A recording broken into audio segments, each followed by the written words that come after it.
ورحمة الله وبركاته. وعليكم السلام ورحمة الله. بسم الله الرحمن الرحيم. الحمد لله رب العالمين. الحمد لله الذي يجيبني حين أناديه ويستر علي كل عورة وأنا أعصيه ويعظم النعمة علي فلا أجازيه. نحمده ونسبحه ونقدسه على آلائه ونعمائه ونشهد أن لا إله إلا الله وحده لا شريك له، إلها واحدا أحدا فردا صمدا قيوما، نؤمن له بالربوبية ونقر له بالعبودية. من يهدي الله فهو المهتدي ومن يضلل فلن تجد له وليا مرشدا. ونشهد أن سيدنا محمدا عبده ورسوله، اللهم صل على محمد وآل محمد، أرسله بالهدى ودين الحق ليظهره على الدين كله. اللهم صل وسلم وبارك وترحم على محمد وآل محمد كأفضل ما صليت وسلمت وباركت وترحمت على إبراهيم وآل إبراهيم في العالمين إنك حميد مجيد. وصل اللهم وسلم على جميع الأنبياء والمرسلين والأوصياء والصديقين وعترة نبيك الطيبين الطاهرين المعصومين والخلص من أصحابه المنتجبين ومن تبعهم بإحسان وإيمان إلى يوم الدين. عباد الله، أوصيكم وأوصي نفسي بتقوى الله ولزوم أمره. قال ربنا العزيز في كتابه الكريم: أعوذ بالله من الشيطان الرجيم، بسم الله الرحمن الرحيم. إنما حرم عليكم الميتة والدم ولحم الخنزير وما أهل به لغير الله، فمن اضطر غير باغ ولا عاد فلا إثم عليه إن الله غفور رحيم. We hear many discussions regarding the food that we eat and why Muslims insist on consuming the lawful food, not any food. What difference it makes. The dietary regulation and rules and code in Islam has been mentioned in the Quran in different chapters, in Surah Al-Baqarah, Surah Al-Ma'idah, Surah Al-An'am, Surah Al-Nahl, in different terms. The Quran speaks about the dietary code and emphasizes that a Muslim, a believer, must consume what is only lawful, because there is a strong connection between the food that we consume and we eat and our behavior. It has been mentioned in the Quran that if you seek to do righteousness, if you want your behavior and your conduct and your deeds to be righteous, then you must eat lawful food. يا أيها الرسل كلوا من الطيبات واعملوا صالحا. Once you consume what is طيبات, what is lawful to you and wholesome and beneficial, then you can do good. وَاعْمَلُوا صَالِحًا. In another verse, يَا أَيُّهَا النَّاسِ, O mankind, كُلُوا مِمَّا فِي الْأَرْضِ حَلَالًا طَيِّبًا. Consume what is in this earth, what is lawful and wholesome. وَلَا تَتَّبِعُوا خُطُوَاتِ الشَّيْطَانِ. If you eat good, you are not going to follow the Satan, the steps of the Satan. So there is a strong connection between the physical food that we eat and our moral and spiritual conduct. There is a strong correlation between them, strong relationship. Some people think that the food that I eat, it only makes me grow physically. It's not only physical growth, but it has an effect on your spiritual growth as well. Therefore, we have to be careful of what we eat. especially in the month of Ramadan. We get invited to friends, family members, others, which is very good. It's very good to respond to the invitations. It's very good to go and have iftar, break bread with others. But also you have to respect the rules and regulations, because it is going to have an effect on you and your children too in the future. The Holy Quran says these are the things that are forbidden. The pagans, the Arabs, they made rules for themselves. Certain things which were halal and lawful, they forbade them. They stopped eating them. And certain things which was harmful to their health and hurtful to their spirit, they were consuming. Allah says these are قُلْ إِنَّمَا حَرَّمَ عَلَيْكُمْ إِنَّمَا حَرَّمَ عَلَيْكُمْ. إِنَّمَا here أداة حصر إضافي. In Arabic literature it means those are some of them, not all of them. God is giving an example of some items that we have to stay away from. Al-Mayta. Mayta is ما فارقته الروح من غير ذكاة. Any animal that dies without being slaughtered in an Islamic way. Not Daesh way, huh? Islamic is different than Daesh. Islamic way, it means it has to face the Qibla in the school of Ahlul Bayt. This is a condition, that the animal has to face the Qibla at the time, or the person who's slaying it, facing the Qibla, the direction of the Qibla. And another condition, وَلَا تَأْكُلُوا مِمَّا لَمْ يُذْكَرْ اسْمُ اللَّهِ عَلَيْهِ. Do not consume from an animal that the name of God has not been uttered on it during the slaughtering, during dhabh, not during eating. Some people think, I will mention the name of God when I pick the bite and eat it. It has to be during the slaughtering process. So that is إِنَّمَا حَرَّمَ عَلَيْكُمُ الْمَيْتَ. So carrion, mayta is the dead animal, dead meat. The second, and some people say there is a spiritual reason here, or sometimes medical reason, because they say it gathers all the microbes and the diseases in that animal which is dead. The second, what them?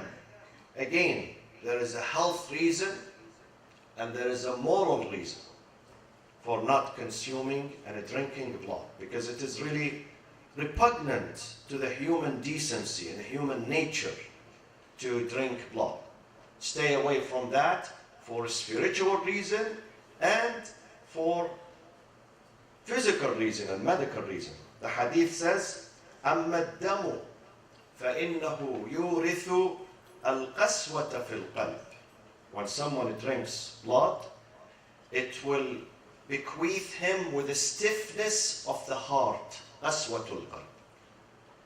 He becomes a person who's merciless, with no mercy. قَسْوَةُ الْقَلْبِ وَقِلَّةُ الرَّأْفَةِ وَالرَّحْمَةِ. And the decrease of compassion and mercy in that person who is used to drink blood. حَتَّى لَا يُؤْمَنَ أَنْ يَقْتُلَ وَلَدَهُ وَوَالِدَيْهِ وَلَا يُؤْمِنُ عَلَى مَنْ يَصْحَبُ. Maybe that person who is used to drinking blood, one day he will murder his children or his parents, and his friends would not be secured around him. Those people who live around him, they would not be safe or secured. So that is the second item. وَلَحْمَ الْخِنْزِيرِ. The swine, the flesh of the swine or the pork.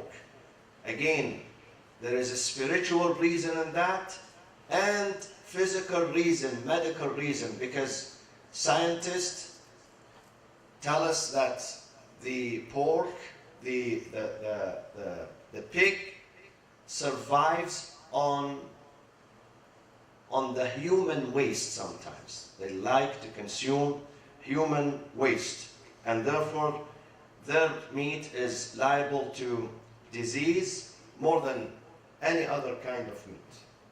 And also we have been told it has more fat than muscle building material. This is in the pork. So tell your children, when they ask you, tell them God wants you to eat what is healthy for you. Healthy diet. Stay away from something that could bring you disease. Stay away from intoxicants and contaminated food. So that is the third item. The fourth one, وَمَا أُهِلَّ بِهِ لِغَيْرِ اللَّهِ. Any meat, any animal that has been dedicated, أُهِلَّ بِهِ, the meaning of أُهِلَّ بِهِ is when they dedicate the animal for other than God. And this is an act that some Muslims do. Listen to me carefully. When someone says, I am sacrificing this animal for Imam Hussein, Imam Ali, Al-Abbas alayhi salam, fulan, fulan, fulan. This is وَمَا أُهِلَّ بِهِ لِغَيْرِ اللَّهِ. It's dedicated for other than God. So how do you do in this case? In this case, you say, I slaughter this animal for God, but the thawab, the reward of giving this meat, giving this food to the poor, to the needy, or even regular people, goes to the soul of Imam Hussein alayhi salam. The thawab goes, not the animal. There is a big difference here. Be careful. Be careful when you make a vow, nadhr. Some people say, I made nadhr for this imam and that imam. I sacrifice this sheep, this animal. The animal has to be sacrificed for God. But the reward of giving that food to people goes to the soul of this and this and that. That is the difference. So we have to understand this matter. And we have to be very meticulous. When we do these things, we have to be fully aware of what we do. The pagans, they used to bring their animals to the altar. وَمَا ذُبِحَ عَلَى النُّصُبِ. The altar. They had altar. They bring their animals and they sacrifice them before the idols. They dedicate the animal to their idols. This is a pagan habit. We should stay away from that. We should know what we are doing. There is sometimes very thin line between halal and haram. So we have to know what we are doing. وَمَا أُهِلَّ بِهِ لِغَيْرِ اللَّهِ. لِغَيْرِ اللَّهِ. So in our heart we say this animal is for God. We sacrifice it. This is why we have to mention of the name of God on that animal before sacrifice, and then we dedicate the meat or the food to the imams. That would be okay. Now, these are the norms at the time where you are able to perform them. But suppose sometimes you live in an area, you are cut off in a mountain where there is no food. There is no food to survive. No food to eat. What do you do in that case? The answer is in the Quran. فَمَنِ اضْطُرَّ غَيْرَ بَاغٍ وَلَا عَادٍ. Whoever does that out of necessity, اضطرار, necessity, emergency, without willful disobedience, is not defying God, is not breaking the rules. There is no food around him. The only food to survive upon is this food, is this meat. In that case, it is okay to consume the amount where you can survive, and then you can find another food later on, another lawful food. Not to eat the whole chalo kebab, the entire one, because, well, I'm going to die. No, even if you eat 2 bites, 3 bites, would be enough until you survive and can find the halal food. فَمَنِ اضْطُرَّ غَيْرَ بَاغٍ. باغٍ from baghi. وَلَا عَادٍ. Nor transgressing the limits of God. تِلْكَ حُدُودُ اللَّهِ فَلَا تَعْتَدُوهَا. Do not transgress these rules. Stay within the boundaries of these rules. Do not transgress. Transgress is عدوان. ولا عاد فإن الله فلا إثم عليه. This person is guiltless. God is not going to charge him. Because God wants you to survive, of course. In certain cases, you have no food, but this unlawful food. And that's the only way to survive. God says, okay, you may consume it out of emergency and necessity. But don't keep doing that. An example of that, someone asked me the other day that I live in a small village in America, and there is no halal shop or halal meat or halal food around me.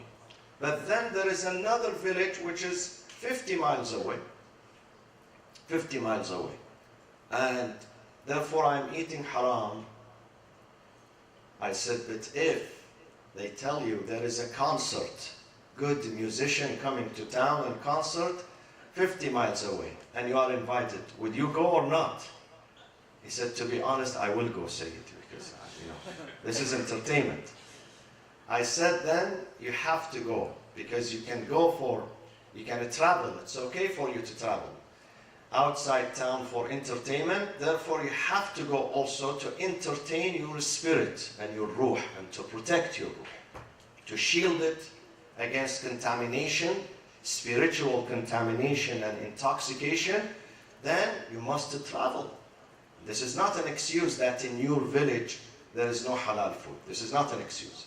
As long as there is something available within 50 miles, so you must travel. فَلَا إِثْمَ عَلَيْهِ إِنَّ اللَّهَ غَفُورٌ رَحِيمٌ. بسم الله الرحمن الرحيم. والعصر إن الإنسان لفي خسر إلا الذين آمنوا وعملوا الصالحات وتواصوا بالحق وتواصوا بالصبر. وصلى الله وسلم على سيدنا محمد وأهل بيته الطيبين الطاهرين.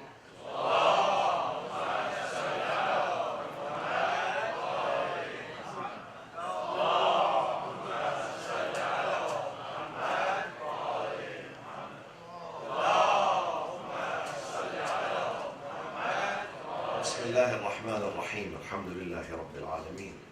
نحمده ونسبحه ونقدسه على آلائه ونعمائه، ونشهد أن لا إله إلا الله وحده لا شريك له، وأن سيدنا محمدا عبده ورسوله أرسله بالهدى ودين الحق ليظهره على الدين كله. اللهم صل وسلم وبارك وترحم على محمد وآل محمد كأفضل ما صليت وسلمت وباركت وترحمت على إبراهيم وآل إبراهيم في العالمين إنك حميد مجيد.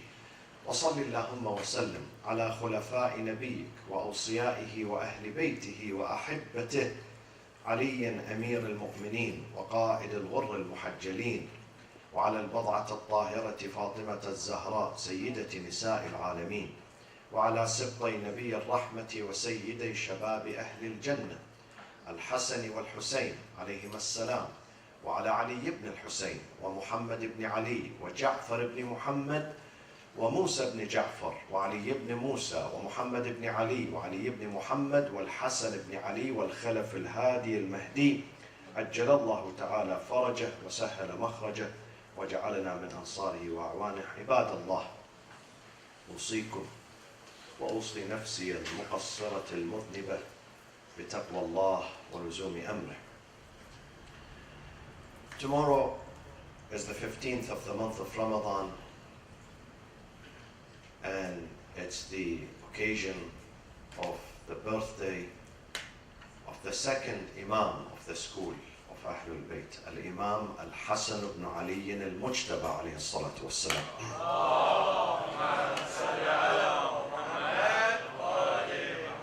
I'm going to speak about his life and legacy, inshallah, tonight after iftar. But those Imams, they left for us treasure troves of wisdom and knowledge, that we must reflect upon that. What they say, what they utter, what they produce is the teachings of their grandfather, the Prophet ﷺ, and the Prophet is the student of his Lord. أَدَّبَنِي رَبِّي فَأَحْسَنَ تَأْدِيبِي. In one of his sayings, Al-Imam Al-Hasan alayhi salatu wassalam says, "Ista'idda li safarik." One of his good companions came to visit him a few days before his departure, and he said to him, "Idhni ibn Rasulillah, please advise me." The Imam said to him, "Ista'idda li safarik." Be prepared for your departure. There are some departures that even if you forget your suitcase, your clothing, your toothpaste, you can find it elsewhere. The hotel will provide you, you can go and do shopping. But there is a departure where if you miss your luggage, if you miss your provision, then no one is going to provide you with one. And that is the final departure. Therefore, you have to be prepared, well prepared for it. So you are not taken by surprise. Many people at the time of their death, they are taken by surprise. This is why they scream and they say, "Oh Lord, please give me some more time. Few more days, couple of weeks. I have to settle my accounts with people. I have to repay my loans. I have to give whatever I have taken from this. I have to apologize to this person that I disrespected." The answer comes, sorry. Kalla, nay, إنها كلمة هو قائلها ومن ورائهم برزخ إلى يوم يبعث. The departure is on time, without any delay. So the Imam says, now that you are healthy, now where your brain is functioning and your body is well and you have health, now try to settle these accounts. Do not delay them. Prepare for your departure. استعد لسفرك وحصل زادك قبل حلول أجلك. And try to get the provision for this trip, for this long trip. You need provision, zad. You need your suitcase. Prepare your suitcase before the ajal, before the hour, before the time arrives. وَاعْلَمْ أَنَّكَ تَطْلُبُ الدُّنْيَا وَالْمَوْتُ يَطْلُبُكَ. Always we seek to live longer, but death is chasing us. Death says, it's not up to you, it's up to God. God decides your departure. I know you want to stay 1 month longer, 1 year longer, 10 years longer. But God says, you have an ajal. And when the ajal comes, there is no delay. Neither you leave before nor after. وَالْمَوْتُ يَطْلُبُكَ. And then the Imam says, وَاعْمَلْ لِدُنْيَاكَ كَأَنَّكَ تَعِيشُ أَبَدًا وَاعْمَلْ لِآخِرَتِكَ كَأَنَّكَ تَمُوتُ غَدًا. Golden rules of working for both lives. In Islam, both lives are important, the lower and the higher. This one, dunya, the lower one, is important. And also the higher one is important too. وَابْتَغِ فِي مَا آتَاكَ اللَّهُ الدَّارَ الْآخِرَةَ. Musa was telling Qarun, you have wealth. God has given you so much wealth. Build with this wealth the next one. ابْتَغِ فِي مَا آتَاكَ اللَّهُ. But at the same time, enjoy this life. وَلَا تَنْسَ نَصِيبَكَ مِنَ الدُّنْيَا. God does not want you to take your own food and give it to someone else. Share it. Neither take off your clothes and give it to someone else and remain naked. This is not a religion. God says, share. You enjoy and make others also to enjoy. So, وَعْمَلْ لِدُنْيَاكَ. Work for the dunya. Because at dunya, we are here. We discussed this last night in the synagogue in Newport Beach. Someone was asking why we are here. We are here. The hadith says, الدنيا مزرعة الآخرة. This life is a plantation, a farm for the akhirah. So you plant here and you harvest there. If you don't have a proper dunya, you are not going to have a proper akhirah. If this dunya, your dunya is in disarray, you have no job, you have no family, you have no relationships, you have no service, you have no dedication, then your akhirah will be in disarray too. So you have to organize this dunya in order for you to reap it in the akhirah. The success of the akhirah depends on this dunya. This is why we are here. It depends on your dedication, your production. You cannot come the day of judgment empty-handed. إِنَّمَا تُجْزَوْنَ مَا كُنْتُمْ تَعْمَلُونَ. You only get there what you did here, what you worked for here in this life. If you did not work, believe me, you go there empty-handed. No one will feel pity for you and say, hey, this was my neighbor, this was my mother, let me give her some of my credit. No one. Every person there is busy with his own dilemma. So you have to be merciful with your own self there by working here, by dedicating your life here. It depends on your niyyah, your intention. Sometimes some people say, I don't have to give. It's very good. You don't have to give. How about your niyyah, your intention? Sometimes you give with your good intention. And sometimes the intention is even better than the amal. إِنَّمَا الْأَعْمَالُ بِالنِّيَّاتِ وَلِكُلِّ امْرِئٍ مَا نَوَى. You get the credit by merely intending to do good. This life has to be the life of achievement, the life of work, the life of purity. This is the month of Ramadan. What is supposed for us to do in the month of Ramadan? If you are a father, you have to be a good father. And you know how to be a good father. You know yourself. If you are a mother, be a good mother. If you are a son, a daughter, be a good son and daughter. If you are a neighbor, be a good neighbor. If you are a producer, be a good producer of good deeds. So this is number one. Some people, they live in this life for 70 years and they leave nothing behind. Nothing. No amal, no production, no help, no relationship. And some people live for 50 or 60 years full of achievements. They touch the lives of thousands of people around them. Thousands of people. Look at the difference. One of them, his life has no blessing, no barakah, waste of life. The second is full of barakah. It depends on you. You don't have to have a big size or big house or even big money. You have to have a big soul and big heart and big determination to be a person of achievement. This is the difference. So look at yourself. What do you want to stand before? Do you want to go to God and tell Him, God, I spent 70 years eating good food, having good bed. I would change my mattress every 3 months to make sure that my sleep is comfortable. And I did this, I did that, and I did, azima and walima, and wherever there's walima, I am the first one to be there and the last one to leave. Or you want to stay there, stand and say, God, you gave me, alhamdulillah, blessing, and I tried to share it with people around me. I saved some lives. People are going, you don't have to testify for yourself.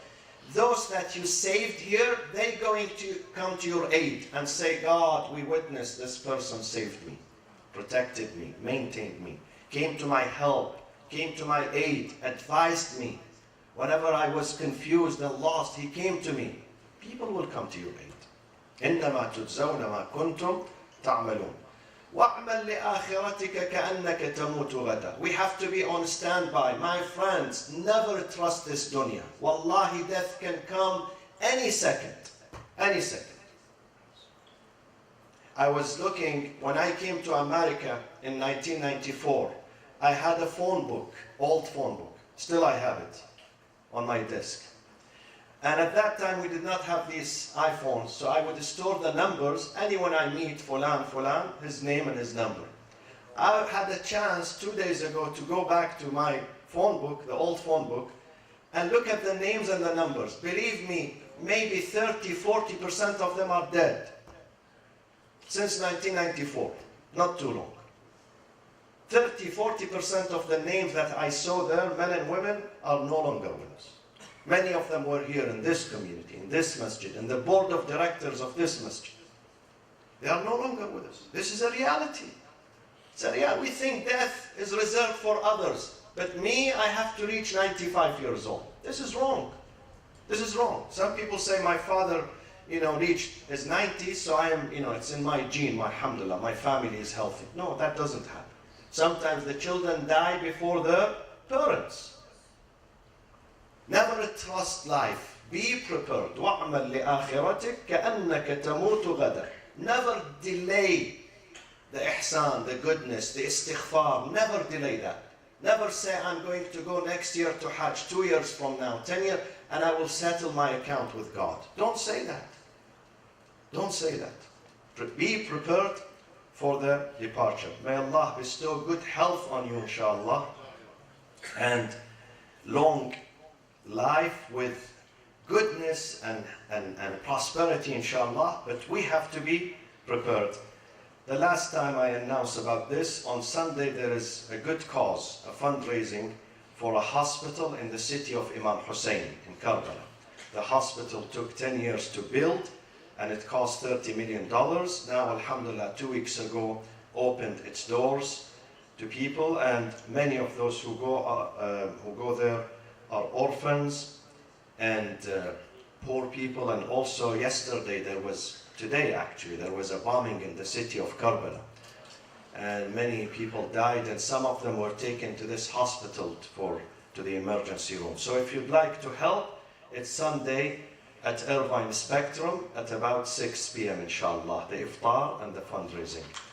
بسم الله الرحمن الرحيم إن الله يأمر بالعدل والإحسان وإيتاء ذي القربى وينهى عن الفحشاء والمنكر والبغي يعظكم لعلكم تذكرون. اللهم اغفر للمؤمنين والمؤمنات والمسلمين والمسلمات الأحياء منهم والأموات. تابع اللهم بيننا وبينهم بالخيرات إنك مجيب الدعوات إنك غافر الخطيئات. اللهم تقبل منا صيامنا وصلاتنا ودعاءنا واستغفارنا وقرآننا في هذا الشهر العظيم.